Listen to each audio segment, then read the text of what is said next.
raha eo mpikarakarana ny pitsopitsony amin'ny fanesorana ny filolefiny tsy ho mpikambana intsony ny eo anivon'ny seny dia nanambara ny filohan'ity voamiray ity fa nametra-pialana Thierry Rakotonarivo. Ny 12 Marsa dia nametra-pialana tamin'ny andraiky ny teto amin'ny seny Andriamatoa Thierry Rakotonarivo ary io daty io ihany dia nankatoavy ny bromaharitra ny seny izany fialana izany.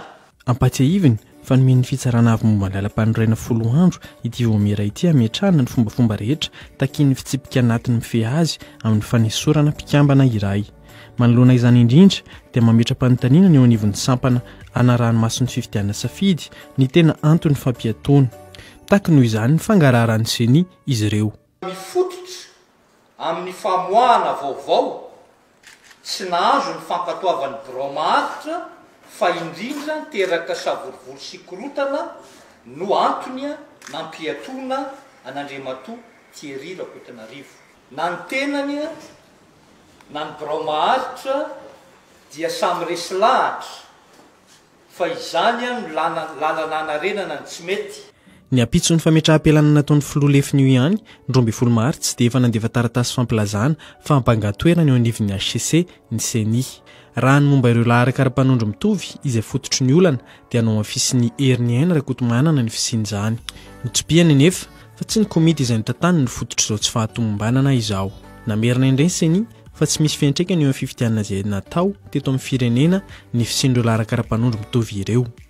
Ho an'ireo vondrom-panohatra nefa dia anao mafisin'izy ireo tamin'ny fanambarana miaraka ny tsy fankatoavana ny fifidianana rehetra. Ho an'ny filohan'ny Repoblikan'ny Rajoelina nefa dia tsy hisy ny famerinana ny fifidianana. Tsy ity seny izay tantanana ity no fototsy ny tsy fahatomombanana io. Zahay namoaka n'le izy fotsiny mba hijerevana ny vahaolana ao anatin'le zavatra satria ny zavatra ijoroanay dia ny mangarahara hatrany ohatra fotsiny lazainay anareo zany dia ny 7 faingo aotra sivy isanjato ny karapanondro mitovy laharana io dia talohan'ny taona 12 ny voanja. Tsy namaly kosa ny fanontaniam-panao gazety izay nangataka ny fanazavana misimisy kokoa ny filohan'ny seny. Angambany mba tsy hitaran'le polémika sy ny zavatra rehetrarehetra zany dia alao mijanona amin'izay le izy dia izay information izay no exploitenareo.